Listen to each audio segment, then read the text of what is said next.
Mwaramutse neza, amahoro y'Imana bane namwe kabisa. Bugesera ririma hafi n'ikibuga cy'indege mpuzamahanga, aha ni mu isantere ya Kabeza. Nje kubereka imari rwose imeze neza ihendutse cyane. Imari nta yindi rero ni iyi nzu y'imiryango ibiri.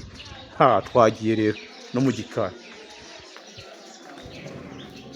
ngira ngo murabona ko bayikoreramo tu. Nimba mbabwira amafaranga rero murahita mwisekera rwose. Twagiye mu gikari, ifite ibyumba bitatu. Aho twageze mu gikari, rangeti ni gahunda, ikarugira ngo murabona hasi ni gahunda rwose. Hano harimo ibyumba bingahe?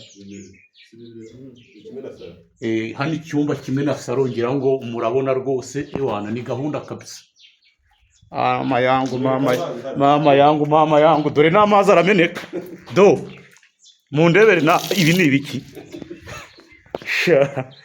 Amafaranga miliyoni 12 zawe urahita utsindira umuzigo nk'uyu nguyu.